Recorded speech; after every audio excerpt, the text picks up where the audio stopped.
Go. No, it should. Yep, it's live. Yep, it's live. Okay.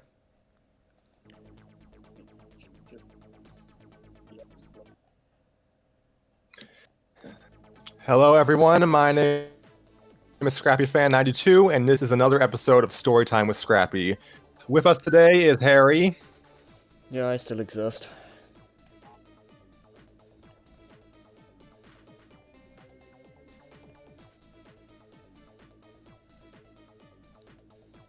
Hello.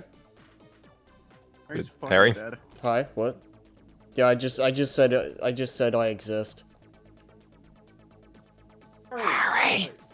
What the hell? Can you not hear me?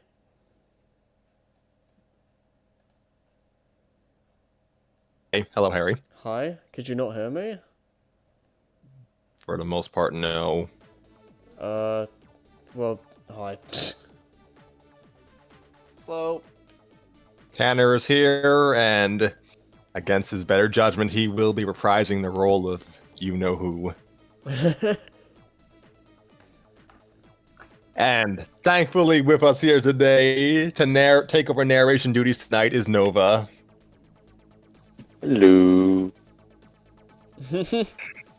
It is a good day. There's gonna be a lot of dialogue, so don't get your hopes up too much. Alright. Once more, we are reading the Love Live fanfiction Till We Make Our Ascent by Ottermelon. I was not sitting in a position good for voice acting. That's okay, I never am. Honestly, I'm gonna start getting a better recording setup soon, because right now I'm sitting with my laptop and I have a sock over my microphone. My USB microphone, so not the ideal mic setup. Oh gosh, my throat. At least you perform the due diligence of putting a sock on your mic. So, where were we? Ah, yes. Last time we left our heroes, Umi, formerly of the group Muse, was having reacclimation issues. She has met many of her old friends except for one, and this chapter is about that one who's missing. Indeed. This is Till We Make Our Ascent, Chapter 5, City Lights and Traffic Sounds. Like the title of an 80s song or an album. Just a lyric, really. Tell me when I'm gonna start reading. Nova, you may begin at your leisure. Alright.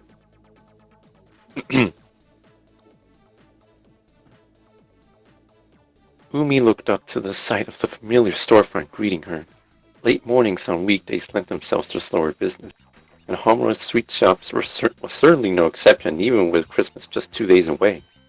The surrounding streets were deserted, leading Umi to believe that the inside of the store was no different, except for one person.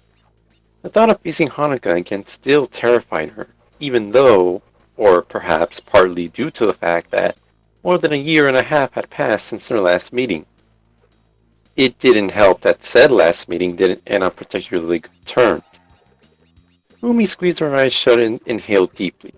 She had put this off long enough, and Kotori's words to her resounded in her mind.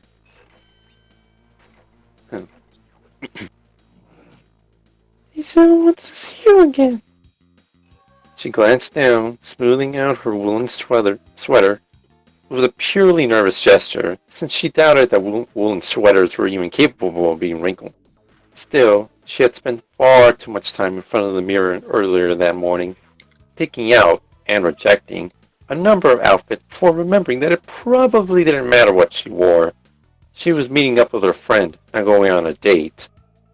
Now, She slid open the door to the sound of chimes, the pleasant and painfully familiar aroma of homemade sweets greeting her. A girl stood behind the counter with her back to Umi, white strings of her apron tied around her back. Her hair was tied up in a similar manner, but its striking orange was unmistakable. Umi stood in the entranceway, mouth open, her words failing to call for the attention of her friend, if that feeling was still mutual even after all this time. Fear also constricted the words in her throat, for she was almost too scared to see Honoko's expression after she turned around. Surprise?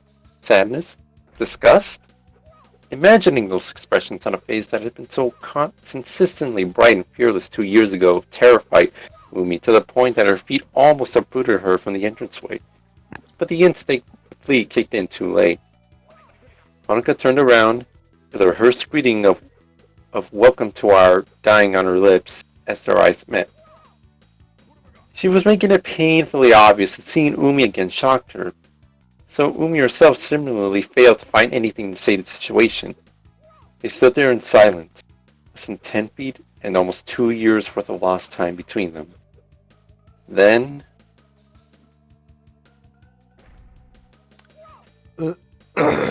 Sorry. Umi-chan? Honoka's expression, wide-eyed and vulnerable, didn't change as the name tumbled out. Hello. She responded automatically before realizing how stiff she sounded. Honoka, She jumped as the girl in question flew out from behind the counter, and in a moment she found herself staring into the deep blues of Honoka's eyes.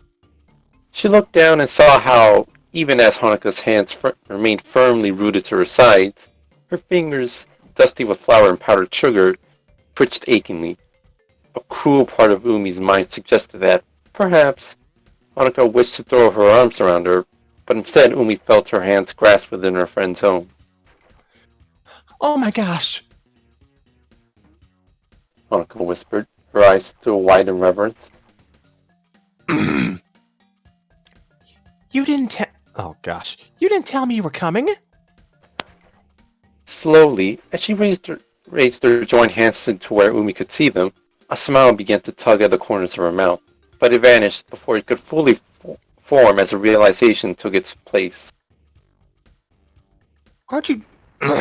Gosh darn it. Aren't you tired? It's a really long train ride home, right? She dropped Umi's hands and leapt back. Oh, jeez, I haven't even offered you anything yet. I'm the worst. Umi's eyes tried, and failed, to keep up with Honoka as she hurried from the oven to the microwave to the stove. Somehow, she hadn't managed to slip in a word edgewise, and the thought made her smile. Less than a minute into the reunion, things could have been going much worse. Maybe, just maybe, things could go back to the way they had been. Umi sat in the family living room, trying her hardest not to fidget. She had been ushered there by Honoka, who insisted that she make herself comfortable. It wouldn't be... it wouldn't be right if I made you wait behind the It wouldn't be right if I made you wait behind the counter like you were any old customer. Honoka had declared in the face of Umi's protests, and so she was all but pushed into the living room, and left there while Honoka darted back to the shop front to gather the sweets. Honoka's tuneless humming emanated from the front of the shop. Umi took the time to glance around, and although it wasn't the best indicator, she didn't see much that had changed from the last time she'd been here. A TV sat in the corner opposite the entrance, and various cabinets and shelves lined the walls, but the room was otherwise sparse as far as decorations were concerned. It wasn't long before the sliding door was thrown open again. Honoka joined her at the table, sitting down on the opposite side while she set a plate of sweets down between them. Here, Umi-chan. I bet you missed our sweets while you were away, didn't you? She gestured to the plate with a wide smile. Umi took in the assortment of desserts that lay before her, ohagi, mochi, and others were neatly lined up for her to take. She picked up a ball of manju and examined it, smiling nostalgically. I tried not to think about it too much. She bit into it, a sigh escaping her lips as the sweetness overwhelmed her senses. Now that I'm eating it again after all this time, it's pretty clear I've been missing out. Hanukkah giggled at Umi's reaction. We haven't changed our recipe since you left, so it's the same manju that you've always loved.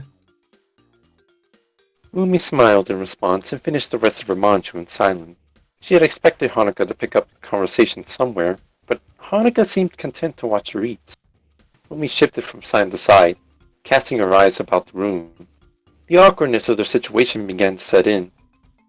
She had to think of something that was innocuous enough to prevent the conversation from getting too heavy, yet open-ended enough to stave off the impending stench of silence. Are you managing the shop full time? No. Hanukkah waved her hands to discard the notion. I still have a long way to go. Mom isn't confident yet that I can do everything on my own. Besides, she's not that old yet. That's not what I meant. Umi chuckled. You certainly look the part is all. It was true, although Umi couldn't tell exactly why this was so. Perhaps it was a combination of the flour that still coated Hanukkah's hands and the well-worn apron that she donned over her casual clothes. But it was this very image that impressed herself upon Umi's mind when she had first seen Hanukkah from the entranceway. She wasn't sure how to feel about that. She certainly meant it as a compliment, but... Hanukkah looked away, smiling wryly. You think so? I do. Maybe I really am cut out for it then. Hanukkah giggled and rubbed the back of her neck. Umi recognized the self-conscious and fidgeting. Is this what you've been doing the last 2 years? Are you still unsure of it? She didn't dare voice these thoughts aloud. It wouldn't look very good for her to speculate about Hanukkah's life choices just minutes into their reunion.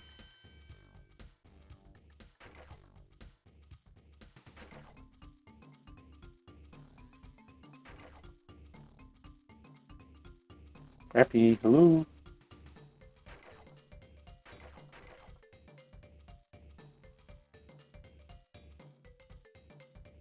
Is it Scrappy's line? Yeah. What's going on? Start, everyone. Good job. Great recording. Great day. Oh, fuck. The other chat. Oh wait, what's going on? My internet cut out for some reason, my apologies. Oh, okay. That's fine. Let's see. I'm sure you didn't visit to hear me talk about the shop. How's college? I bet you're killing it over there. Hanukkah picked the mochi off the pile and leaned in excitedly. Umi leaned back slightly, already feeling the sting of inevitable disappointment. Why does everyone assume that? Because you're smart. Why else? Even if that were true, it wouldn't be enough. What do you mean? Umi bit her lip, debating how to explain her academic predicament. Would you be disappointed if I told you that I'm not having the easiest time? Really? Hanukkah all but shouted, causing Umi to flinch. Why? Are you super busy? Do you have a ton of responsibilities? Does sitting in my room all day count as a responsibility? Umi bit back the sarcastic response. Hanukkah didn't know the current state of her mental health, after all. I had a part-time job for a while, but other than that, I've just been focused on school. Even someone as smart as you is having Even someone as smart as you is having trouble with college. Hanuka muttered under her breath, but loud enough for Umi to hear. Good thing I didn't go. I mean, it's not just a matter of intelligence. Hanuka scratched her head. But you have the... Hi, I'm Honoka Kosaka, and this is my school. But you have the perfect combination of brains and discipline. That would have been true 2 years ago. Umi tried to take an interest in the manju that she had just picked up, but she couldn't pretend that Hanuka's assessment wasn't a painful reminder of her current state. Do you really think that? I grew up seeing it, so yeah. Hanuka answered breezily.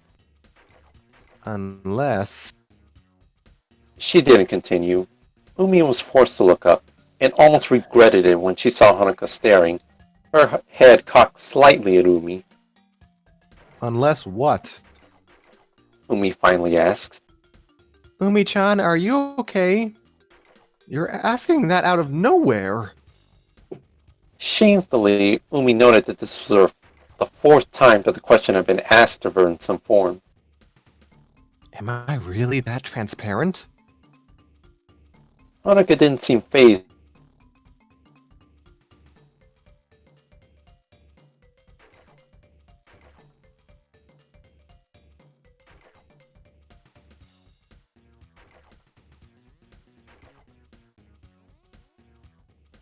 By Umi's growing embarrassment. Umi sighed. She mulled over. Hon. It completely cut off after you said Hanuka didn't seem phased or something. Alright. Alright, let's do this again. Hanuka didn't seem fazed by Umi's growing embarrassment. Not really. You keep looking away when you have to answer a question about school. Umi sighed. That's as good of a tell as any. She mulled over how to word her predicament.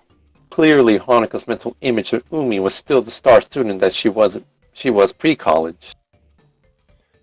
I certainly wish I still got straight A's. Why don't you? It's not like you've gotten dumber, right? No, probably not. Umi added, which got a wry smile out of Hanuka. I don't have the motivation for it. Hanuka took a bite out of her mochi. She chewed it slowly, took her eyes on Umi all the while. But you're doing what you love, right? Yes. Umi paused. I don't know. She corrected herself, shaking her head.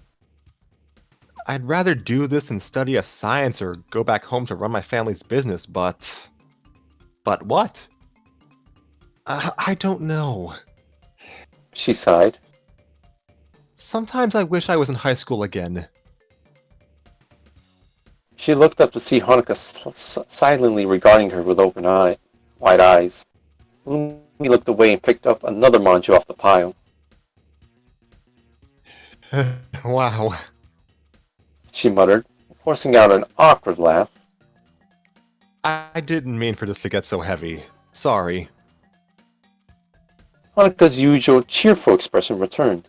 To Umi, it was as if she was coming out of a trance.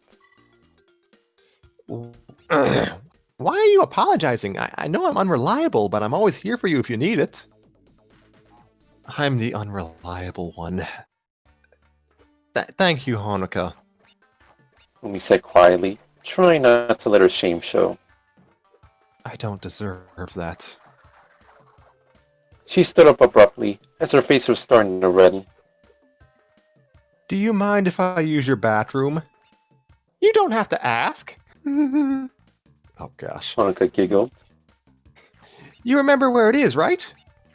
Yeah, thanks. Umi hurried out the door and towards the stairs. She was still struggling to accept what Hanuka had just said. It seemed so easy for her to make that promise. As she started up the stairs, she was so preoccupied with her thoughts that she didn't notice the other person making her way down until they bumped into each other. Umi jerked her head up and realized who had she run into. Oh! Umi shrunk back and put up her hands in apology. I didn't see you there, Yukiho. Yukiho? The young girl didn't respond right away. If she was surprised at running into Umi, she certainly didn't show it. Instead, she put one hand on her hip, never breaking eye contact. Her unflinching stare caused Umi to bite her lip in apprehension. Finally, Yukiko said, What are you doing here? her voice was cold. Inwardly, Umi felt like the right choice in this situation was to leave as soon as possible. Because Yukiko's body language and tone were anything but friendly. However, that glare kept her rooted in place. I came to visit Honoka. She responded truthfully. Why? Kotori said it might be a good idea. You weren't satisfied with how much damage you did the first time you left. Are you back for more? Yukiko snarled. She stepped forward, and when Umi tried to step back, she found herself pinned against the wall. Though Umi had a definite size advantage, Yukiko's indignance was out in full force, and it was a force to be reckoned. Of course not! Umi's defense came out too feebly to be convincing. She was painfully aware of the wall pressing harshly against her back. We're just catching up. Yukiko didn't seem convinced. She arched an eyebrow and didn't back down from her threatening position. I don't believe you. She said flatly. Umi grimaced and tried to look away. I suppose there isn't much I can do to excuse me. Once more from the top. I suppose there isn't much I can do to convince you.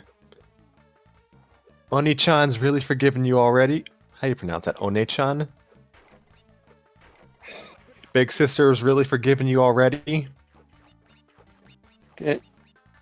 Yukiko voiced the question more to herself than to Umi, judging from the way she broke her intense stare to glance towards the living room downstairs. I don't know about that. Yukiko's fierce glare returned, but the fear that she instilled into Umi was somewhat mitigated as she stepped away from her a moment. But she's just talking to you like nothing's wrong. It seems so. Yukiko appeared to relax, and Umi saw her best chance to explain herself. Yukiko, I really don't have any malicious intentions. Unfortunately, Umi didn't see Yukiko's jaw tighten until it was too late. Oh, and I bet you're gonna say that you didn't have any malicious intentions the first time you left either. Once again, she advanced on Umi, who found herself trapped against the wall for a second time. Listen up, Umi-senpai. Yukiko seemed to spit the honorific out. My sister's heart isn't something you can play with, then throw away when you feel like it. Let me try that again. My sister's heart isn't something you can play with, then throw away when you feel like it. She might have forgiven you, but that doesn't mean I have. Yukiko stepped back and, with a final huff, disappeared downstairs. Umi was left to clutch at her heart and let out an exhaustive sigh. Though she was still reeling from what had just happened, she had to admit, Yukiko was right. Getting back to where she used to be with Hanukkah wasn't going to be this easy. Yukiko passed by. She said she was going out. Hanukkah said as Umi returned to her seat at the table. Did you run into her? Yeah, I did. Umi looked away. Did she say anything to you? To you? She looked back up into Hanukkah's earnest eyes. She didn't hear. She decided. Nothing important. Hanukkah nodded, and Umi breathed a soft sigh of relief, which took precedence over the brief twinge of guilt she felt for lying. She didn't know you were coming, so she must have been pretty surprised. It seems so. It seems so. Umi filled fiddled with the empty teacup in front of her, eager to change the topic. She's a third year now, right? Yeah, it's crazy. It seems like she'll never stop complaining about. Ugh, it seems like she'll never stop complaining about entrance exams and tests and all that stuff. Hanukkah sighed heavily, as if she were the one who was studying rigorously, and not her younger sister. I'm glad I never had to go through all of that. Umi briefly recalled her own entrance exams. It was rather stressful. A frown overtook her face as she struggled to form a distinct picture of that time. Hanukkah giggled. You and Kotori-chan were studying so much during that time, and I thought that our third year was. Ugh, and I thought that our third year was. Ugh, and I thought that our third year was for slacking off. I don't think you reserved slacking off just for our third year. Umi fixed Hanukkah with an expectant look. The other girl expertly avoided her gaze, although she still seemed to shiver under its intensity. Yeah, I don't think school is really for me. Hanukkah admitted. I don't know if I would have made it. I don't know if I would have made it. I don't know if I would have made it through without you two. That's why we were there. Yeah, that's why we were there, I suppose. Umi chuckled dryly. She didn't have to rack her brain to remember the countless occasions on which Hanukkah asked to copy her homework, or the scoldings that almost always followed. Then I take it you prefer working to being in school. She was mildly surprised when Hanukkah shrugged. I definitely don't miss the homework or the cramming or the stress. But being surrounded with friends made it worth it, I think. It's harder to make friends with my customers. Really? I'd imagine that they love you. Umi mused at Hanukkah's cheeriness in mind. I mean, I don't have trouble talking to them. I've even memorized stuff about some of the regulars. Do you know there's a woman named Fumio-san? Did you know there's a woman named Fumio-san who's lived down the street from us since before we were born? She comes in twice a... Pardon me. She comes in twice a week and always buys ohagi on Tuesday and mochi on Friday. No, I had no idea. Yeah, I ask her about her husband and kids pretty often. She always says something like, "I'll take them here one day, when they're not all so busy." She recited a remarkably bad old woman impression. Nailed it. I lost track of how long she's been saying that. Umi smiled at the image. Sounds like you're not having such a hard time. Well, yeah, but chatting with them and actually making friends with them are two different things. I only see my customers for like an hour a week. Hanukkah glanced towards the door, falling silent for a moment. Umi wondered momentarily whether she needed to return to her station at the front of the shop, but this thought was refuted as Hanukkah turned back to her. Sometimes I wonder what it would be like to work in a different environment. She continued. Then I wouldn't have to interact with people like that. But you're good at it. Umi pointed out. Yeah, I guess. Hanukkah propped her chin up with a hand, absently drawing circles in the desk with the other. I might as well be, since I'm going to be doing this for a while. Umi tried to read Hanukkah's expression, but she couldn't pick up any resignation or unhappiness in it. As she watched her trace the same circle with her hand, she realized that Hanukkah seemed restless. Perhaps talking about the shop elicited the same reaction that Umi had when talking about school. Do you like working here? She tried. Hanukkah's eyes flickered to her, and her hand stopped in its tracks. I mean, if I said no, then it wouldn't look very good for me. I don't have anything else I can do. Umi was about to clarify whether this was a yes or a no, but at that moment the door to the living room slid open. An older woman who resembled Hanukkah looked inside. Hanukkah, there you are. She said. You can't take breaks without telling me. There are customers at the counter waiting for you. Crap! Honoka stood quickly, causing the plate of sweets on the table to rattle. Sorry, sorry, Mom. I didn't know Umi-chan was coming. Ah. Honoka's mother saw Umi for the first time and smiled warmly. Umi, Umi, do you mind if I borrow Honoka for a bit? She still has her job to do. Umi smiled sheepishly in response.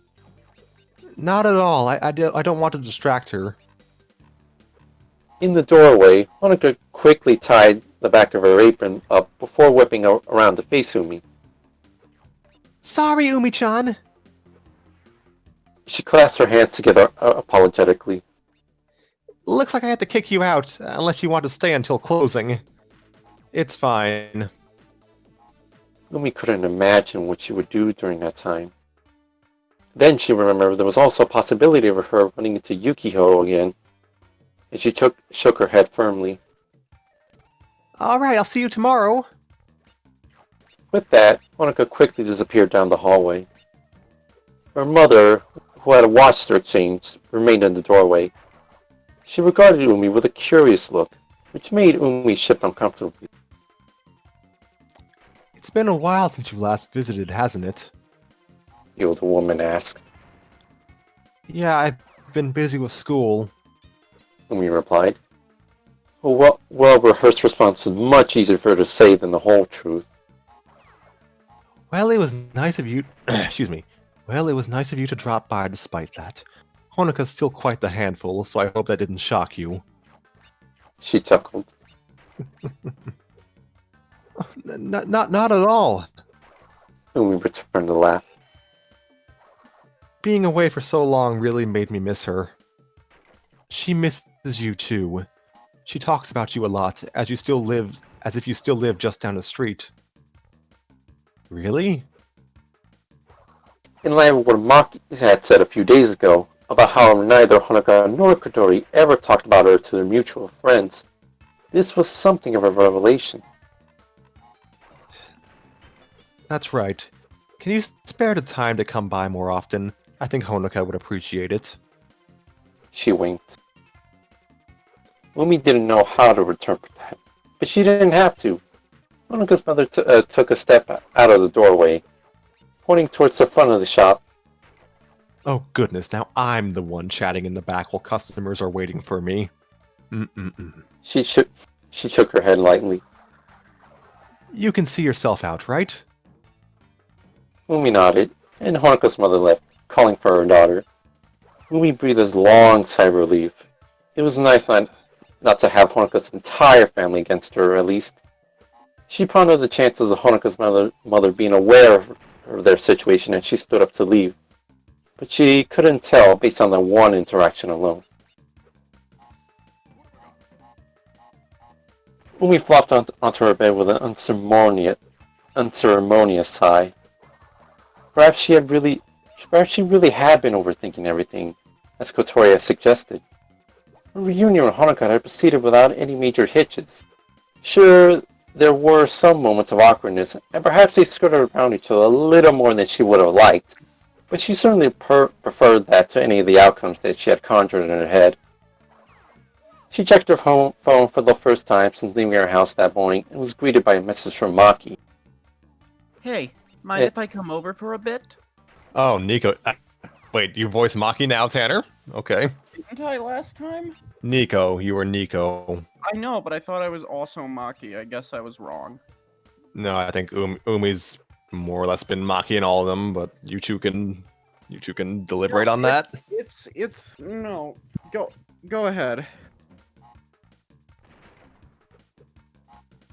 Hey, mind if I come over for a bit? I recorded a bit of piano and vocals for the song. I wanted to run it by you. Please do. I can't wait to hear it. Maki didn't live too close to her, so Umi decided to start unpacking while she waited. She still had clothes stuffed into her suitcase when the doorbell rang about 20 minutes later. Coming! She called, hurrying to the front of the house. She slid open the front door. Maki was waiting there, as she expected, in jeans and a striped purple sweater. You look tired, Maki said bluntly. Umi glared at her, but she still brushed her thumb under her eyes, self-consciously. It's nice to see you too, Maki. I was just surprised. Maki eased herself out of her flats and dropped in neatly by the door. We're on break, so why wouldn't you catch up on your sleep? I've been I've been sleeping pretty well, but I just came back from visiting Honoka. Oh, right. How was it?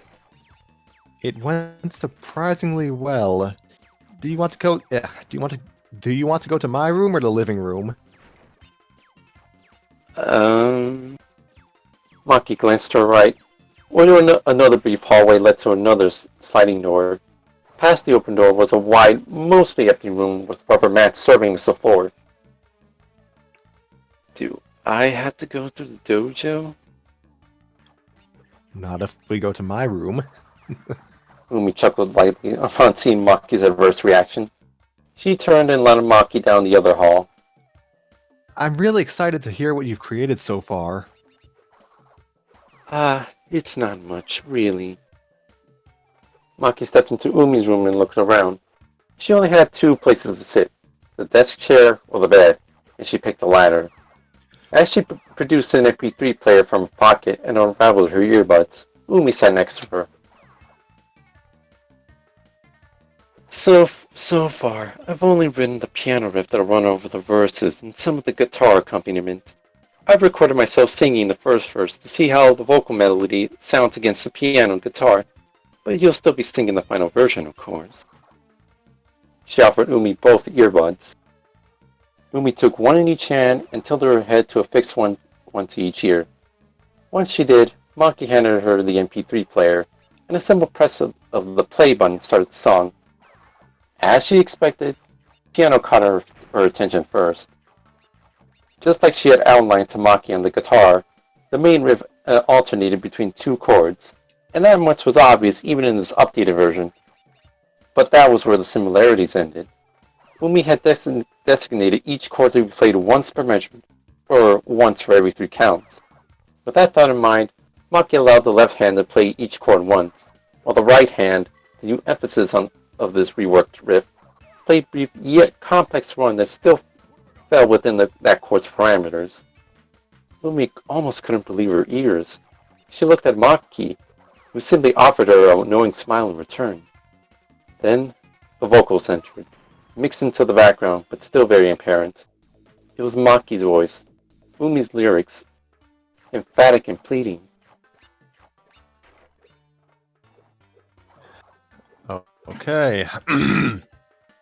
I guess this is a musical episode also. Stay here, stay in the moment, where the blooming of spring never ends. Let's go down by the willow tree, roll with the hills till we make our ascent. It's the title! Yep. Umi immediately noticed the interplay between the lyrics and the piano riff. The breaks in the singing coincided with the timing of the right-hand runs, and both melodies were very pleasant to her ear. Maki. She began, taking one earbud to express her excitement. This is amazing. Wait. Maki pointed at the MP3 screen. There's more. Umi looked down to confirm this, then quickly strained to listen. The first verse was playing again, but this time with an addition.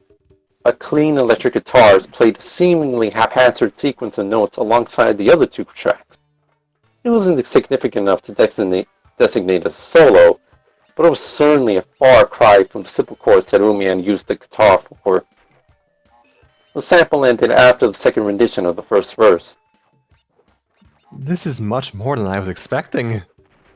Umi said, unable to contain her smile. I was trying to make it as jazzy as possible. Maki took the MP3 and wrapped it up. The piano was obviously pretty jazzy, but I also wanted the guitar to sound more like a jazz guitar instead of, say, a rock or pop guitar. I thought writing a part that played one note at a time was better better stylistic choice than the full, blocky chords. Umi nodded, wondering if it would be worthwhile to take note of this glimpse into Maki's songwriting process. She decided against it. Maki had years of musical training and playing on her after all. It sounds easy when you put it like that, but I can't fathom how that translates. Excuse me. It sounds easy when you put it like that, but I can't fathom how that translates into these complex and impressive riffs. Not only that, but each part contributes to such a beautiful overall sound. Maki merely shrugged. I was just going off of the chords you gave me. But it sounds nothing like my initial idea. That's just because I reworked it so much. Those ideas probably would have never come about if you hadn't given me that specific outline. Either way, I'm glad it's you for Pete's sake. Either way, I'm glad it's you who's composing it. Umi nodded firmly. It's obviously in the right hands. Maki fidgeted, but didn't make an attempt to hide her blush. I'm just doing what I think sounds right. Oh, she said, sitting up a little straighter. That reminds me, I have more good news. About the song?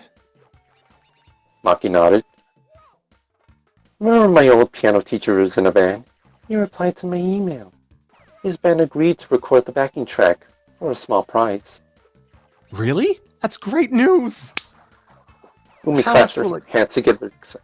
Umi clasped her hands together excitedly. Sorry. How much will it cost? I'll help pay for it. Are you sure? It's not that expensive, but... Of course! It's my song too. Maki smiled. Thanks. I sent him this sample, and he said that they'd love to do a jazz song. So they have experience playing in that style. Umi thought back to the conversation on the train, and Maki's uncertainty regarding just that.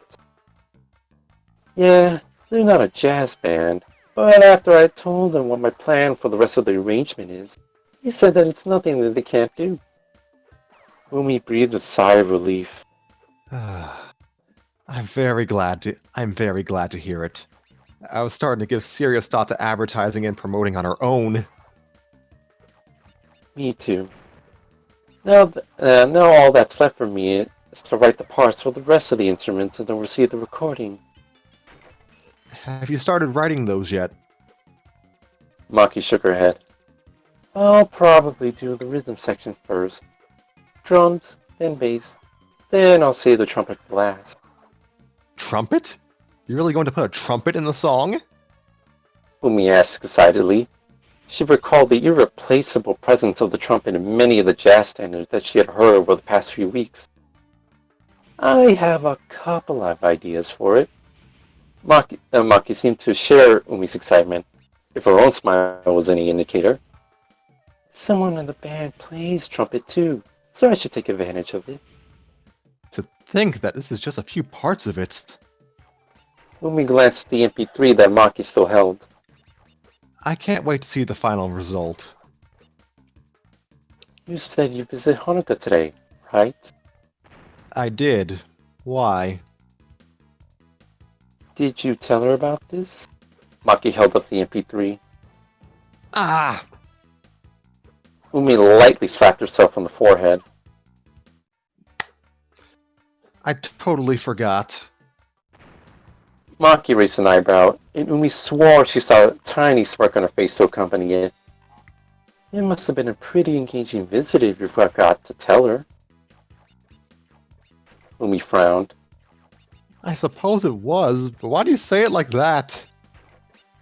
Am I wrong? Anyway, now you can show her the sample when you really do tell her. I could. Umi considered the idea for a second, but she ended up waving it away. No. I think I'd rather show her when the song's complete. Maki tucked the MP3 back into her pocket. Yeah, that might be a better idea. She stood up suddenly, stretching her arms out above her head. I should probably get going. I told my mom I'd help make her dinner. You can cook? Umi asked, surprised. Maki shot her a glare. Why do you sound so shocked?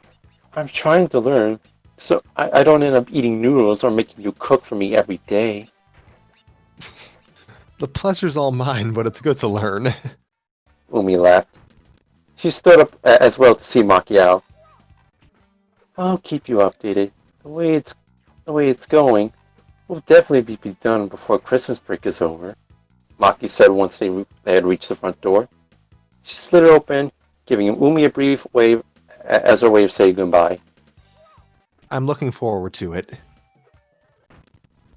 Umi returned the gesture with a smile. After a pleasant but uneventful dinner with her parents, Umi returned to her room. As she lay in bed, scrolling absently through her smartphone, her thoughts inevitably drifted to the day's events and her time spent with Hanukkah. Past the initial awkwardness, they had been able to talk quite easily with each other. Though their conversations turned heavy more quickly than she would have liked, the fact remained that Hanukkah still seemed to genuinely care for her. She felt like they were friends again for the first time in a while. Of course, there was still Yukio's warning to bear in mind. Though Umi had been genuine in her claim that she was only seeking to repair and renew her friendship with Hanukkah, this apparently didn't change the fact that she was still on thin ice with the younger Kosaka sibling. Although she didn't enjoy being on the receiving end of such apparent mistrust, she also couldn't blame Yukio for harboring those feelings. She wondered if Hanukkah knew about the run in the hallway. It didn't really help her unease towards the situation. I suppose there isn't much I can do about her. Umi thought. I'll just keep on doing what I'm doing, and hopefully that'll be enough to convince her. As a result of her simultaneous scrolling and thinking, Umi found herself staring at her phone's home screen. Her thumb lingered over her messaging app. More specifically, the messaging app that was home to the official Muse group chat. She hesitated for all a second before realizing that she had no longer had a reason to distance herself from it. With her successful visit with Hanukkah, she had now been greeted with a warm reception from all the girls. With this in mind, she opened the app to a flurry of messages. Her phone froze as it struggled to process all the unread messages since she had last opened the app. And Umi shifted impatiently while the little circle in the middle of her screen refused to disappear. After what couldn't have been more than a minute, the newest messages loaded. Yo, so are we doing anything for Christmas Eve / Christmas? Sleepover and Christmas. Oh gosh, hold on. Sleepover and Christmas party at Nico Cheese? Anyone have any real ideas?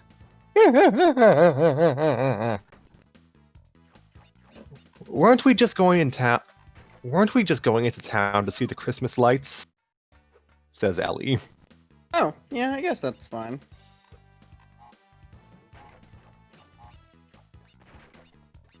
You better come.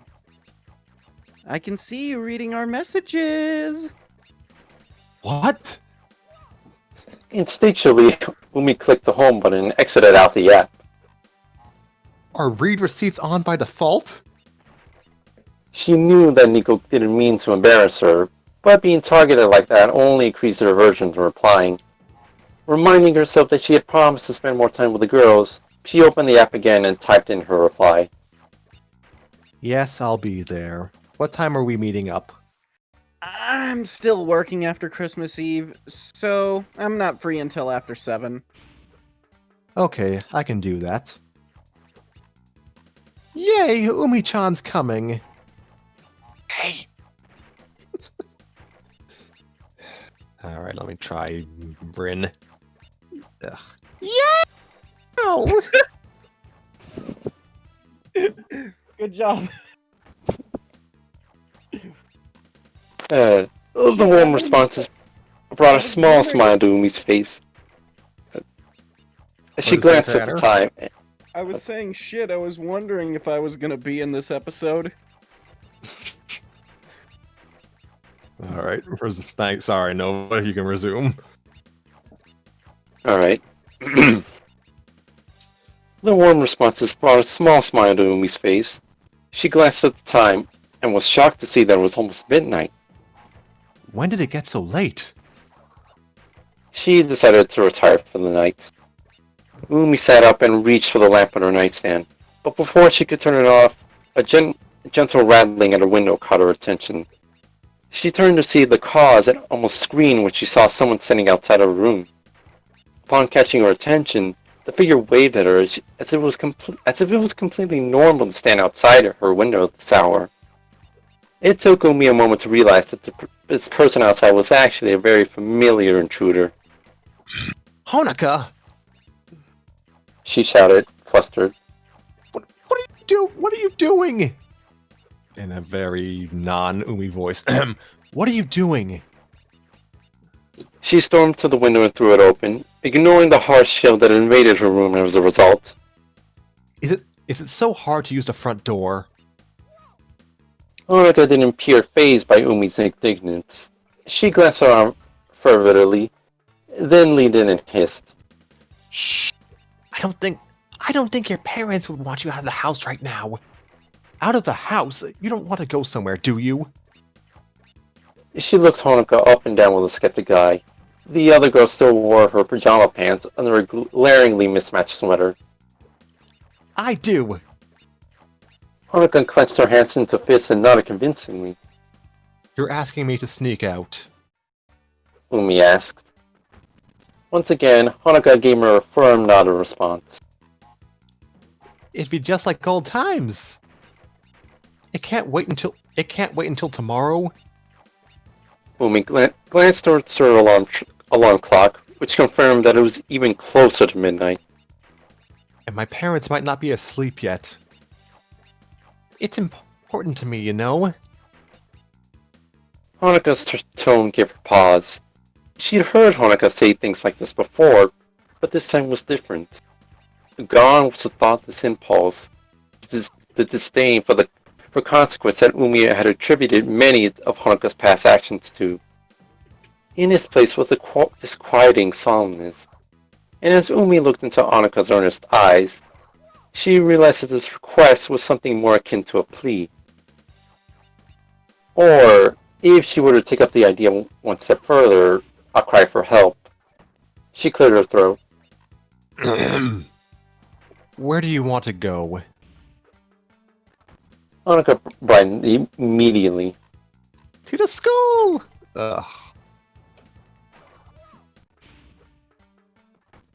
The night was surprisingly cloudless and clear. On top of that, Tokyo had yet to experience its first snowfall of the year, and as such, even the night still sported above freezing temperatures. This didn't mean that Umi wasn't still cold in her hoodie, pajama pants, and sock and slipper combination, but as she followed Honoka along the road route to the school, she was grateful for the comparatively decent weather. Remind me again why we're going to the school at night. Why we're going to the school at night. Umi took in the empty streets and muted streetlights around them. They were, indeed, alone on the street. Honoka reached the long stairway first and bounded up them two at a time. I want to show you something. She called behind her. That doesn't tell me much. Umi muttered, but Honoka was too far ahead to hear her. Sighing, she started up the stairs at a slower pace. Honoka waited for her at the top, and they only had to cross the street to enter the school grounds. To her surprise, Honoka crossed the street and walked through the open gates of a school without so much as a glance around her. Umi didn't want to be left alone on the street, so she had no choice but to jog after her friend. She couldn't believe her eyes as Honoka casually walked into the main entrance. Is there no security guard watching the school at night? She finally caught up to Honoka in the first floor hallway, since the other girl had since slowed to a walk.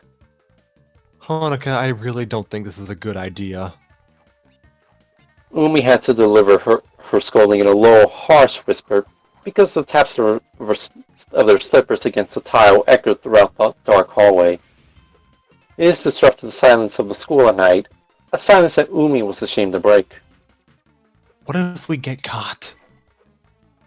Don't worry, I've never been caught. Honoka reassured her in a voice that was far too loud for her liking. The security guard is always out cold when I visit at night. He must be pretty tired all the time. She mused as they approached the stairwell. You don't know when he'll wake up. Umi pointed out. It's fine. We're almost there anyway. As expected, her worries fell on deaf ears. Honoka bounded up the stairs without hesitation, soon rounding the corner and disappearing from view. Umi only had time to open her mouth, an exclamation of surprise on the tip of her tongue. She heard the tapping of Honoka's footsteps ascending the stairs, which gradually grew more distant. After a moment, the creak of a door opening reached Umi's ears, and the footsteps ceased. She wanted to chastise Honoka for leaving her alone in the dark stairwell, but she swallowed her fears and quietly climbed the last few steps to the door, which the other girl had left ajar. Stepping out onto the roof, she closed the door behind her for no particular reason and looked around. Honoka stood on the other side of the rooftop, the outline of her silhouette cast in a warm, multicolored glow. Past the edge of the roof, Umi could see the city lights, both near and far, that were responsible for this outline. If she listened, she could still hear the nighttime rush of cars, trains, and people alike, coalescing into a faint hum below them. Have you ever, have you ever been up to the rooftop at night? Honoka asked, her back still turned to Umi. We aren't supposed to, so no. How often do you come up here? As she joined Honoka at the edge of the roof, Umi kept her eyes focused on her friend. Just whenever I feel like it. I don't really keep track. What's the benefit? I come up here to think. The seriousness of her answer surprised Umi into silence, and so she decided to allow Honoka a moment to do just that. She tried to appreciate the view of the cityscape that the rooftop offered. While her college was also situated in a decently sized city, it was impossible to leave Tokyo and not miss the sprawling skyline, its constant hum of activity, its bright lights, and brighter people. She allowed a wistful smile to cross her face before she realized that Honoka probably didn't bring her to the school just to enjoy her quiet company. If the earnestness of her quest earlier was any indicator, there was something Honoka wanted to get off her chest here. Umi swallowed hard. What do you think about? She asked, breaking their precious silence. Honoka leaned into the fence, almost too far out forward for Umi's liking. The old days, mostly. Honoka said quietly. It was almost lost to a distant blaring of a train's horn, but Umi heard it clearly enough. The old days. Those three vague, generic words carried a certain reverence with them. Their implications were quite heavy, after all. Long days practiced together, compositions, choreography, heated discussion, laughter, and tears. The time of their lives. And yet, Umi wasn't too fond of using that phrase. Most obviously, the old days weren't all that long ago. They were still young, no more than a few years out of high school. Didn't they still have the rest of their lives ahead of them? Umi stirred herself from her thoughts to realize that a silence had stretched out between them. To her right, Honoka grasped the fence with both hands, swaying back and forth while the fence rattled gently. She looked out towards the city, but as Umi looked into her eyes, she felt that Honoka's gaze was elsewhere, more accurately in the past. If Umi's own imagination were more active, she would be able to turn around in this very moment and see what Honoka was seeing. A crisp autumn afternoon on the rooftop, 9 girls sat or stood at various places, each in different stages of their warm-up. A few of them stretched, a few others jogged in place. Umi herself would be discussing their most recent song's choreography with Ellie, before Honoka pulled on her arm and dragged her away to show her a beetle that had made its home on the rooftop. Umi couldn't see any of this, but as she observed Honoka's distant gaze, she knew that this was the scene that the other girl clearly saw. In Honoka's mind, they were second years again. Perhaps they would be second years forever. Umi-chan. Honoka's voice was just as Yes?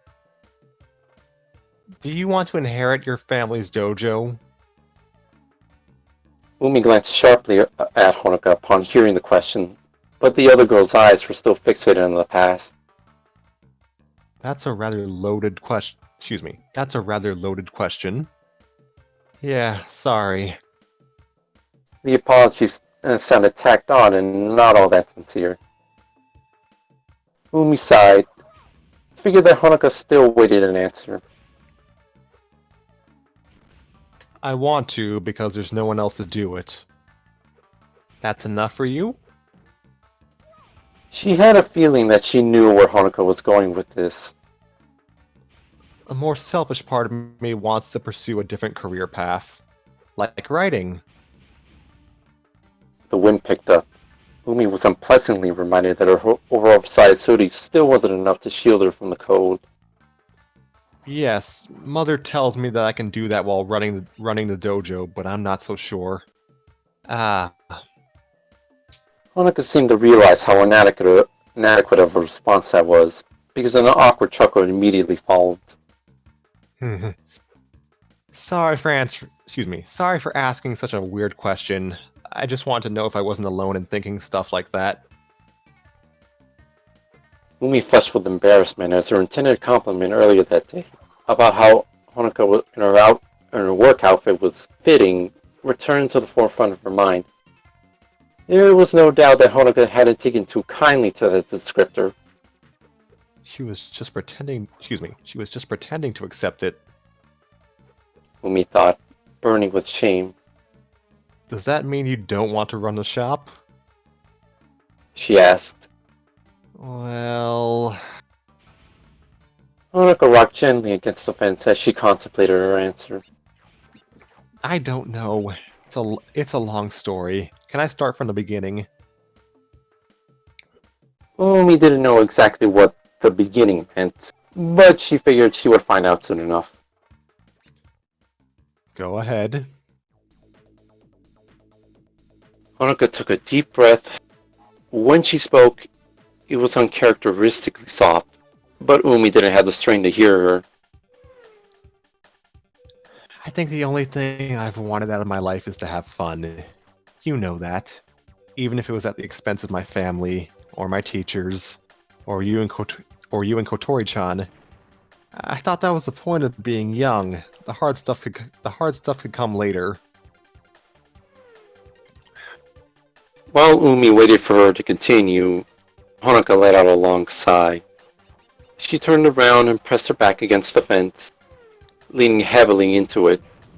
It emitted a concerning creak, but Umi was too preoccupied with Honoka's reminiscing to express worry. Honoka looked at her briefly, then continued. I knew that I'd end up taking over the shop. Yukiho's dreams are too big for that place, and she's pretty smart on top of that. Compared to her, I didn't try nearly as hard in school. It's really easy to see the difference between the two of us. That's why I never had a problem with my plan.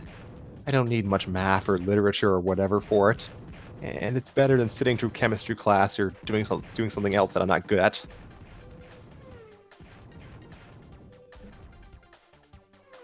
Then Muse happened, and it was nothing like I would have ever dreamed of.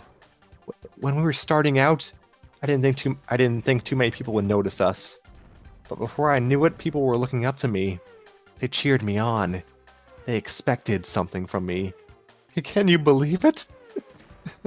She laughed sadly. Clumsy, stupid me. leading our little group to accomplish those unthinkable things. Sometimes I still have a hard time believing it.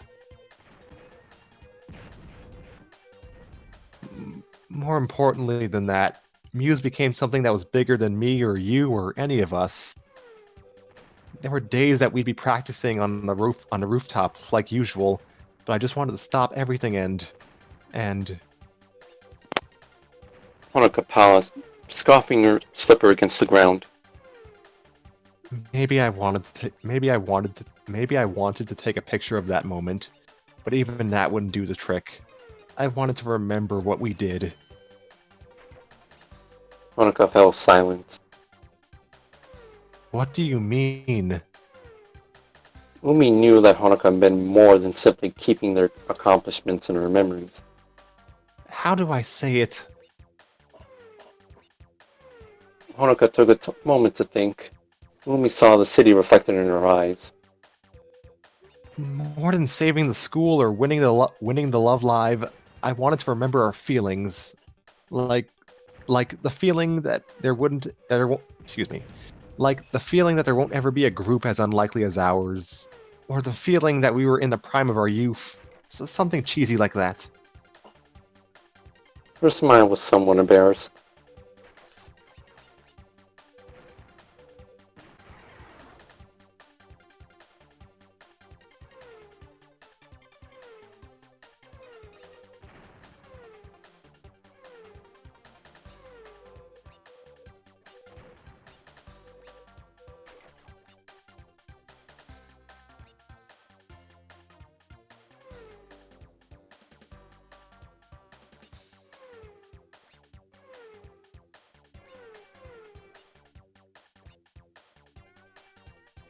Guys?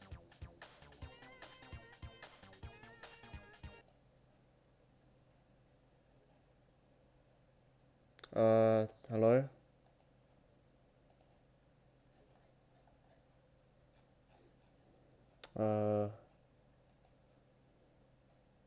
Hmm.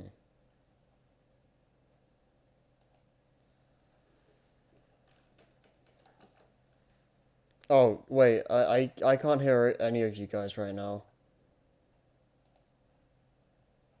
I'm gonna re-enter real quick.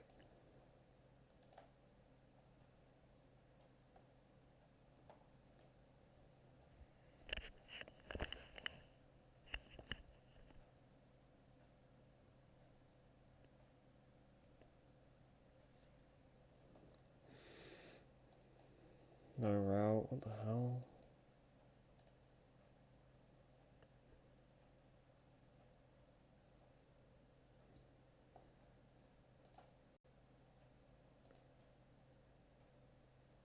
Okay, this works.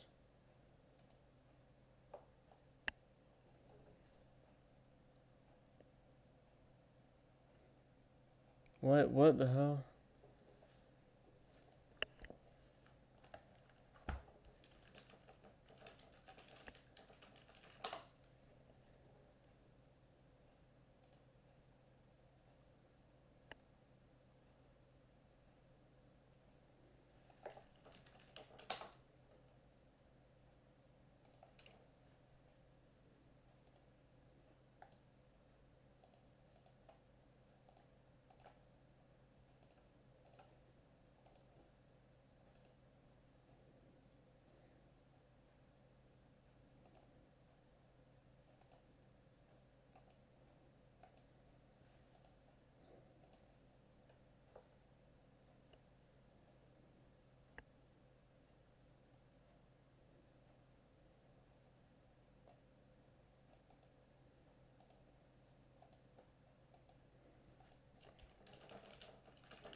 Us, Oh, wait, chapters. it came back. Okay. I didn't even do anything, alright.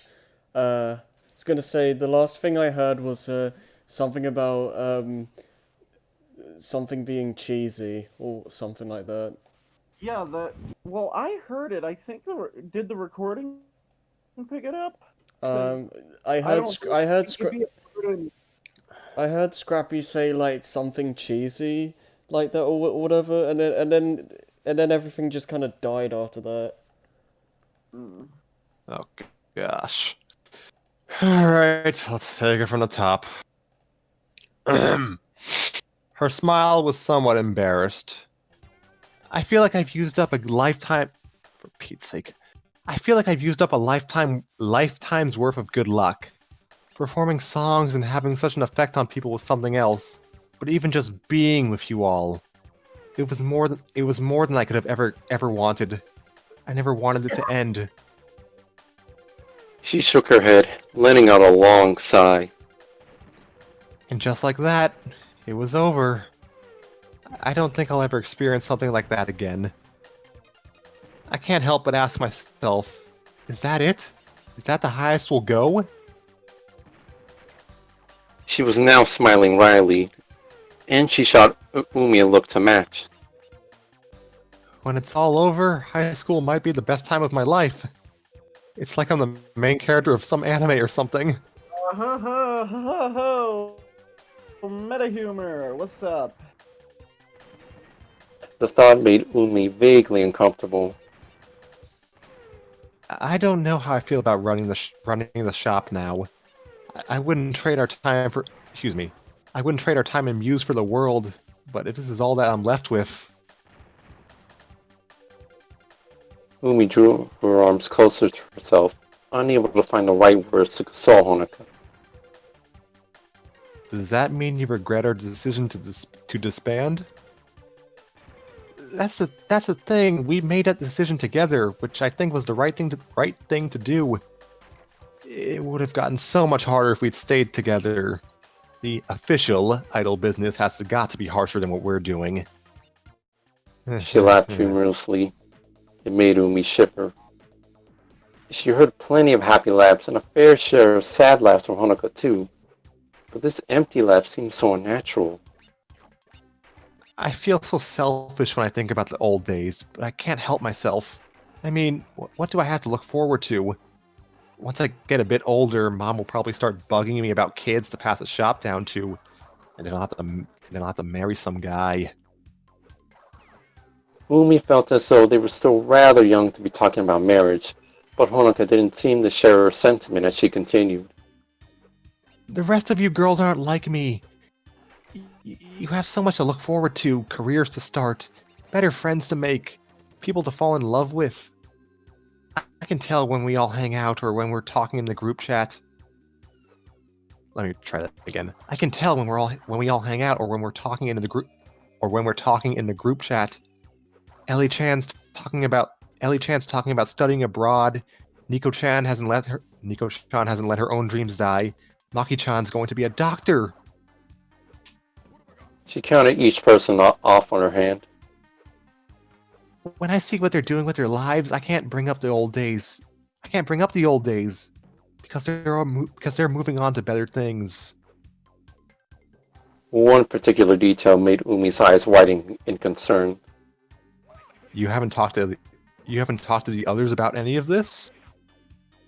She asked disbelievingly.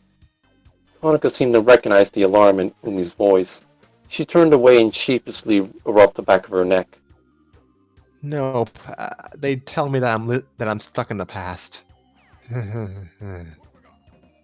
She chuckled emptily again, then added, They'd be right, but it wouldn't help much. She looked at Umi's slightly open mouth, upon which she hurriedly corrected herself. But I did talk to Kotori-chan about it. I even brought her up here. What did she say? She told me she'd be there if I need to talk about it. I believe her, but she has big plans too, and she's really talented at her own thing. I'd just be holding her back if I called her every time I wanted to complain about the same thing. She shrugged. It pained Umi to see her say these things so nonchalantly. I've really felt like I'm alone in this. Maybe I'm just putting off thinking about the future for too long, and it's finally caught up to me. With that final thought, Honoka turned to face the sprawling city once more. She seemed content to let Umi digest her monologue, for which Umi was quite thankful. After all, what was she to say to that brutally honest wake-up call? Could she even help Honoka if her dissatisfaction was so deeply rooted in the past? She felt a guilty pang of relief when Honoka saved her from having to answer. Ah, jeez! The other girl shouted, piercing the heavy silence. Umi flinched visibly, but Honoka was in the midst of inhaling deeply, spreading her arms wide, and as such she didn't notice. I didn't want to make you think I'm hopeless. Umi was at a loss for how to respond. Her eye twitched helplessly. Honoka caught her eye and smiled wildly. That's a lot to get off of my chest, don't you think? Saying all of that stuff at once is really She circled her hands around one another to help her think of the most fitting word. heavy. She finished. You could say that again. Umi found her voice, though it was still unsteady. Sorry! Honoka giggled. Umi watched her laugh, which had returned in full force. It was no longer the empty shell that it was just minutes before. I told you. Being up here at night makes me think about everything. Maybe it's the view. She pushed herself off the fence. Tilting her face upward, she started to spin slowly, staring at the sky all the while. Could you repeat that last part of the sentence? Staring up at the sky all the while. Thank you. I thought it would be the best place to tell you all this. Umi considered her friend's assessment. Cliché as it was, Honoka did have a point. The home of the city was a fitting backdrop for vulnerable conversations of this nature, and it made Honoka's problem seem much more real, if not more pressing. A thought crossed Umi's mind. Would it now be as good a time as any to breach what happened between them before she left? She dismissed the idea almost immediately. Honoka hasn't even... Oh, Honoka hasn't Honoka hasn't even hinted at it so far. What makes you think she'd want to discuss it?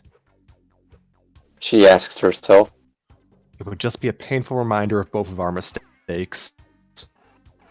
In addition, Honoka seemed to have more than enough weighing her down already. Yet, as she watched Honoka turn and turn, still casting the warm glow of the city lights, she wondered if there would be a better opportunity than this. Honoka planted both of her feet on the ground, facing Umi. I bet you've had enough of talking. I bet you've had enough of me talking for today. Is there anything you want to talk about? While we're up here? Umi's breath hitched sharply. She stared with wide eyes at Honoka, who wore an expectant, innocent smile to accompany her question.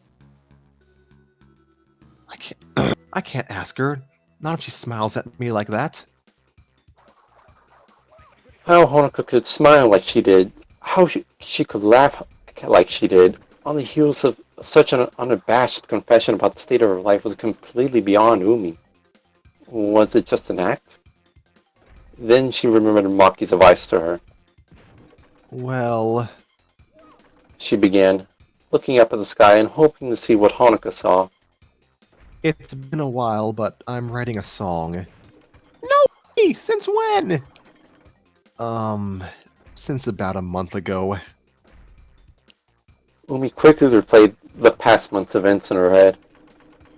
Maki's helping me compose it. Maki-chan's helping you? Honoka frowned. She always talks about how busy she is. You didn't force her, did you? Of course not.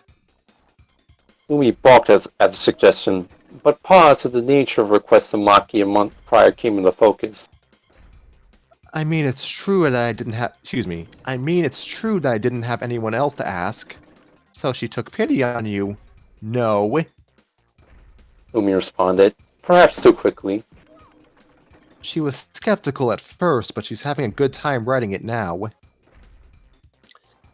Well, if you two are writing a song together again, it's just like when we were in Muse. Honoka smiled, a hint of nostalgia on her face. Is that why you're doing it? I don't think so. Though Honoka's reasoning had been mirrored by many of the other girls so far, Umi hadn't even considered that as the possible influence up until now. If it was an influence on this process, it was completely subconscious. Put simply, I was inspired. I guess it wasn't too different from the old days, as you would say. What's it sound like? Umi didn't have a sample on her, so she couldn't have shown Honoka even if she wanted to. It's not complete yet. That's right. Honoka put her finger to her chin, retreating into deep thought. Then what's it called? Excuse me. Then what's it called? Titles are really important. She declared, momentarily adopting a more wizened tone. She does speak from experience, I suppose. Umi thought with a chuckle. Umi moved to respond before she realized that she had yet to think of a proper title. About that. She said in a blatant attempt to stall for time. Honoka didn't press for an answer, instead allowing Umi time to think by nodding slightly. She found her answer more quickly than she expected. It was a line in the song which, to her, most succinctly captured the acute yearning found in the rest of the lyrics. Till we make our ascent. That's what it's called. Till we make our ascent? Honoka repeated, confused. Unsurprisingly, her English wasn't as proficient as Umi's, and she struggled to form foreign words. Your writing major is showing, Umi-chan.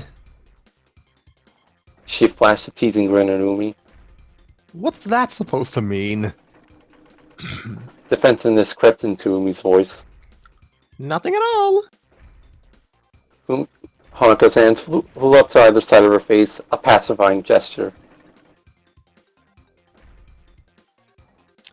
It just sounds really romantic. What's it about? Romantic? It was another facet of the song that Umi had seldom considered, perhaps purposefully so. She recalled yesterday's exchanges with Maki and Kotori, and how both of them had insinuated the song was somehow related to the girl that stood in front of her now. Umi herself was still unsure just how true this was, so she opted for a safer answer. It's about the... Excuse me. It's about the... It's about the desire to escape. From what? Umi shrugged. Our lives, I suppose. She said simply. Our lives. Honoka let out a low whistle and broke into another grin. So you're going through it too, huh? Through what? That wasn't the response Umi had been expecting. To her frustration, Honoka didn't elaborate. Instead, she spun on her heel and began to walk backwards towards the door to the stairwell. You'll show me when it's done, right? Of course. Umi wanted to ask Honoka what she had meant, but that was quickly forgotten as she realized the implication of what she had just agreed to. It's a promise. She murmured, not loud enough for Honoka to hear. She shivered, realizing that Honoka must have been feeling the cold as well. She jammed her hands into her hoodie's front pocket and hurried to catch up. The walk back to Honoka's house was mostly silent. Umi was still attempting to process the weight of Honoka's words, the years of pent-up emotions, and as she watched Honoka walk a few paces ahead of her, she wondered how long Honoka had been keeping her dissatisfaction to herself.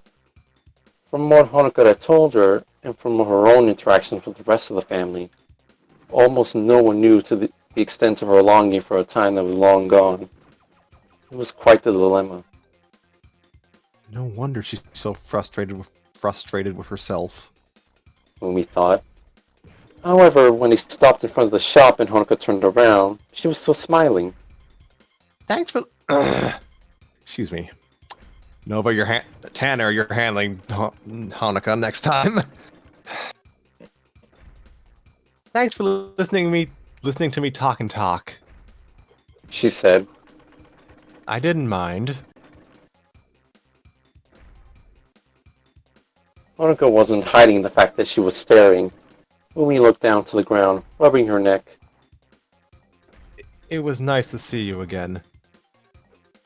She looked up in anticipation for a response, but she didn't expect Honoka to dart forward and encircle her arms across Umi's back in a brief, yet firm embrace. She couldn't even react as Honoka pulled back. Her smile persisted. What happened up there is between us, okay? She clasped her hands behind her back and turned towards the front of the shop. Hanukkah, wait! Umi called out to a retreating figure. Hmm? Honoka didn't turn around. You said you haven't told anyone about those things, except Kotori. She couldn't see Honoka's expression, but she pressed on. If that's true, then why did you tell... For Pete's sake. If that's true, then why did you tell me? I haven't been there for you. Was her unspoken reasoning. Honoka twirled on one foot to face Umi again. The smile was still there, but her eyes had such an obvious sadness in them that made Umi's heart twinge. Honoka seemed to regard her for a moment with those sad eyes before responding. All this time I thought that you disappeared on us because you were throwing yourself into your new life over there. But after I heard you talk about your problems with school and that new song of yours, I changed my mind. I wanted to see if my new idea was right. What new idea? Honoka took a step closer. I think we're the same. I can't let go of the old days. Her expression was too serious for Umi's liking. And neither can you. I can't? Umi stepped back. She wanted to say that Honoka was wrong, but her own behavior in school, her loss of motivation, even her silent ability to sympathize with everything that Honoka had told her on the rooftop, indicated otherwise. Maybe I shouldn't have put it like that. Honoka said as she observed Yumi's reaction. I wouldn't want you to end up like me. She cracked an inappropriate smile. Sorry, just forget I said anything then. You're hanging out with us tomorrow, right? She stepped towards the door of the shop. Yeah. Umi stammered dumbly. Great! I'll see you then. Umi was left to stare at the closed door, her mouth half open but far from forming a coherent response. After it became clear that Honoka wasn't coming back out, she put a hand to her forehead and let out a soft groan for herself. If she were to assume the role of the victim here, Honoka had just dragged her to the roof, dumped almost 2 years' worth of emotional baggage on her, and left her to deal with it. But not before claiming that she and Umi had the same problem at their core. She curled her hand into a fist and tapped it repeatedly against her forehead. Idiot. Ugh, gosh. Idiot. She wasn't doing all that to spite you. Aren't you supposed to be there for her? Umi looked up at the clear sky and wondered if she was able to. And end chapter. Oh, okay. That didn't go on as long as I thought it was going to. Actually read through the fic, Hey, yo. or at least this chapter. I guess this is the part where everyone provides their thoughts. Yeah? What did you guys think? A lot of baggage. There's a lot to take in. I didn't do shit in this episode. But no, I think the last half was definitely the best part. I probably would have been invested in it more if, again, I had watched the show. Right, that's fair. But from what I understood, it was well written. Cause, yeah.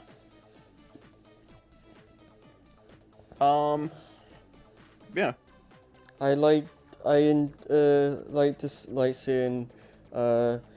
Hanuk's viewpoint of where things are now, because the whole Muse thing was definitely like a massive highlight of her life, so it's kind of interesting seeing her reflect on that and being like, yeah, oh no, I like Yeah. that. I've always liked seeing characters being older and then looking back on what their lives were. yeah, That is it. And that was probably the most interesting part. Just having two scenes of two characters just having a heart to heart always gets me. No matter what you're writing, that shit always gets to me. I can agree with that.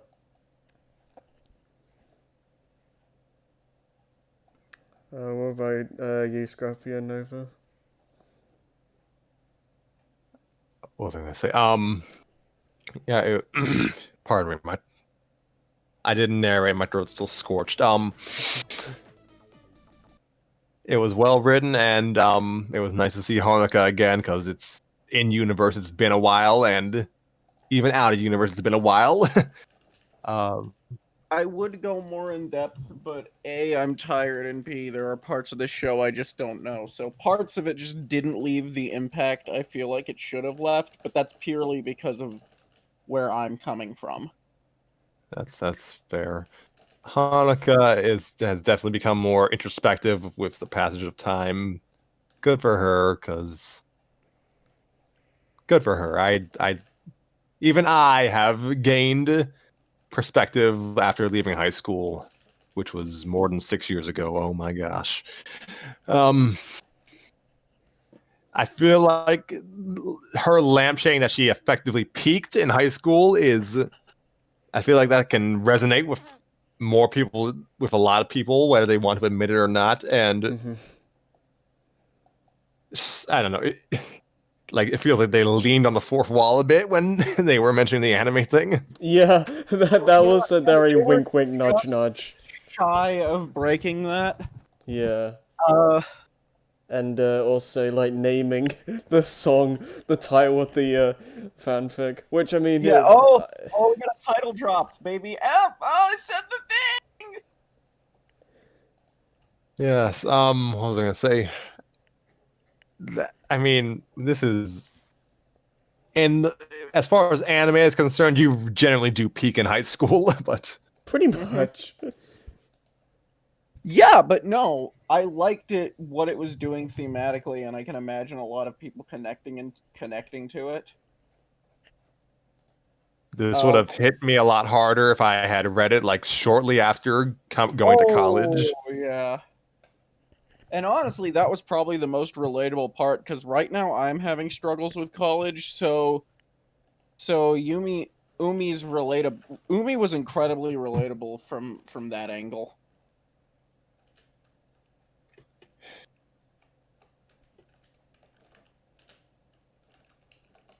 It's a lot easier to digest the chapter when you're not reading the majority of it. So thank you, Nova, for your excellent narration. It was good and actually time efficient. Yeah, you were really good.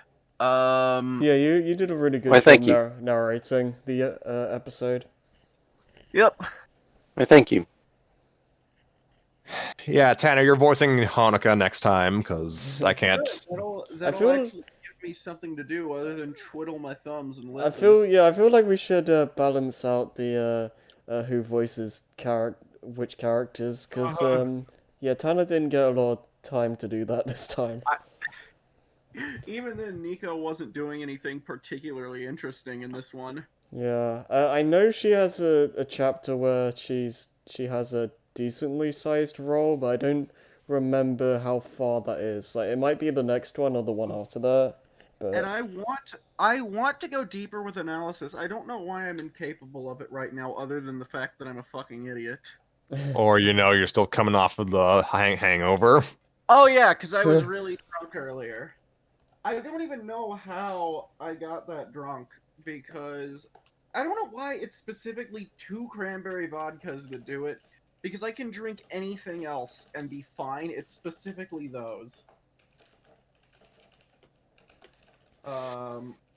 Or at least the ones that I order at bars. I don't know.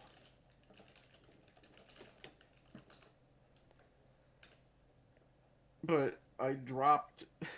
Yeah, I wound up dropping a glass, the entire glass, in the middle of the restaurant.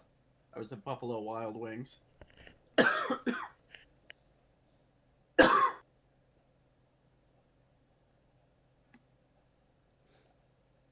uh, have you do you have anything to say, Nova? It's kind of left me a little speechless initially, Hmm. because Yeah, this honest, chapter is really heavy. Yeah, like I remember reading this and like kind of taken aback a little bit because there's a lot to take in. because I mean, because the thing is that it's not so much that I think that I peaked in high school as well, because I don't actually believe that, but it's still, but the longing for the past part, that it definitely hits somewhere for me, Because because everything was so much more simple in high school.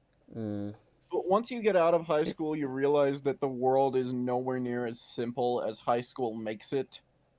Yeah. well, it's Especially not when really, you... What? well, it's not really so much that, because considering that the family I come from, and considering all the all the all the family and financial issues we've dealt with over the years, like I Mm-hmm. was already well aware, probably more so than any other teen should, but I was well aware that the world really wasn't Uh-huh. any simple. But even so, just knowing that, eh, at least for at least for how I've changed since then. At least for Hmm. because I just remember. So I remember I really didn't care about having relationships beyond friendships. Uh-huh. And so now that that time's gone, and now that I'm at where I am right now, it just really it hit it just struck a particular chord with me, because a part of me just a part of me sort of, well, not completely, but still sort of misses the time where I wasn't so there weren't times where I was so wrapped up in my emotions and how lonely I honestly do feel from the life I've had so far.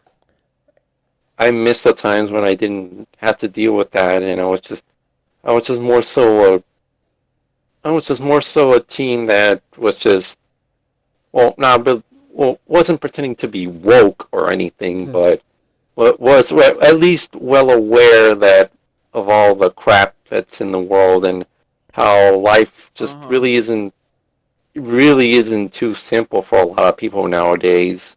Uh-huh. And Yeah. not counting what's happening right now, like in general, Uh-huh. just how unsimple things are. And so, I feel like after you move out of high school, um, you start to a lot of it just kind of comes crashing down on you because with high school, like you're busy doing so many different things. Mm-hmm. So like when you get out of it, you have more time to just kind of reflect on life in general, Oh, and not it doesn't always come down in the best of ways, and it causes a lot of issues just mentally. right now, what I'm suffering from, and I think ever since I left high school, is a sense of directionlessness in my life. I keep trying different things, and then either they don't work out or I just quit because there's something I don't like. I just keep I can understand that. I I have that I same issue actually. I feel I know what I want to do. I want to be a voice actor. I want to be a writer. But beyond that, what am supposed to do to get there and what I'm doing in the meantime, I don't know. Do I want to go back to college? Do I not? That's what I'm suffering right now is directionlessness and really Yeah. not knowing what the hell I'm going through. That's pretty much my I know what exact. I'm Yeah. going through, but I don't know what the hell to do about it. Yeah, I'm having that same issue. Like, I just don't know what to do in my life, honestly. Because I don't want to do nothing. I don't want to Yeah. be basement dwelling loser. I want to go and I want to do something, and I know what my dreams are. And I believe I have at least enough enough, quote unquote talent to achieve them. Mm. It is not as easy as that. Being good at something means nothing if you're not willing to take the steps you need to take to get there. And I Yeah. just, from that point, I don't know. I don't know what the hell I'm doing. Yeah. Yeah, I can relate to that Uh, a lot. this turned into a really personal episode. But so if you've come here for that, good. If you haven't, I'm sorry. Have you said your piece, Scrappy, yet? Tanner, I'd like to Yeah. not to scare you, but just to inform you that the feeling of directionlessness does not necessarily end after college graduation. Case in point, myself. It is. There will always be times in your life, no matter whether you're 5 or 75, where you just don't know what to do with yourself, and Mm. seek wealth of opportunities is what I would say first and foremost. Try new things if you can afford to, because I realize that not everyone has as many opportunity. I realize not everyone has as many opportunities to seek opportunities as myself or one guy down the street. This is absolutely worthless advice, but Oh Nova no, dropped. I totally get it. Yeah, yeah, it's important advice. For a more goofy example, I thought my cringe phase ended after middle school. Your cringe phase never ends. This is true. Yeah, pretty much. I didn't think I'd be revisiting my fan fiction, yet here we are in 2020. And there's the obligatory plug for my fan fiction in every episode where we Alright. aren't actually reading the fan fiction. So if I can make a plug, read anything other than what I write. So what you're saying is read what you write, then okay. Fuck. I need to. But no, I had a great time. I have to go because I'm tired. Yeah, I was gonna go Drunk. after. I was gonna go after this as well.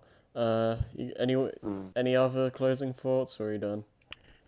To those Well, who I just, go on, Nova. I was just gonna say that it it while the reason it's not the exact same as the rest of you, like it definitely did hit a particular chord with me because to sum it up, I had a lot more time to feel more lonely than I had in high school when even though I know what to do and I know what I want to do, like I've always known that ever since I became an adult. Hmm. Yeah. The main problem is that I just don't want to do it alone. Hmm. I mean, hopefully, us dicking around reading fan fiction gives you something. Though I Yeah, it totally get does. it.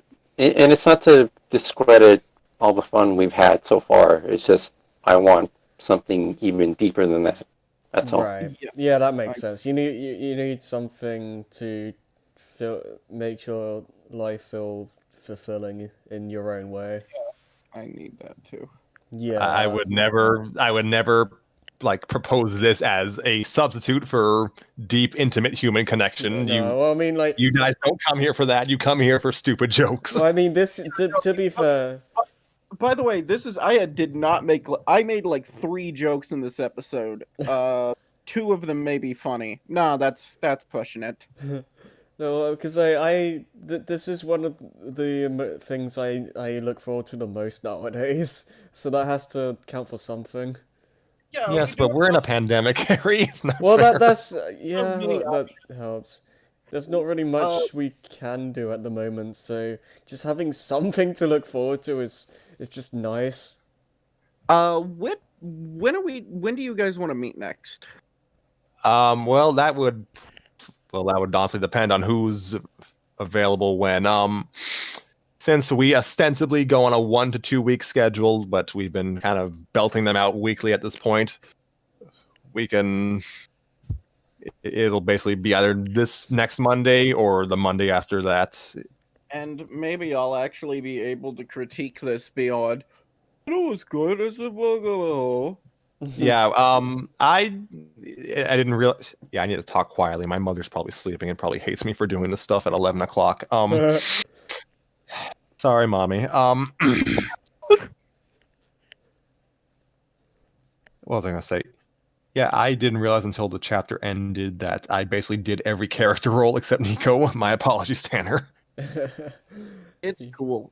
We should, but next time, I'm just mad I couldn't provide much critical insight besides the. Well, I provided that I related to it, so. Mm. I read most of the character roles and I still couldn't give much actual critique, so it's fine. I mean, yeah, it's fine. I'll do more later. I want to sound like a smart man. I watch video essays. Reading this whole story has been a video essay. Yeah. But what's the overall point? No, you gotta, if you're doing a video essay, you gotta have it start out with footage of a movie and then pause, and of course, like a retro 80s ass aesthetic. Pause midway through.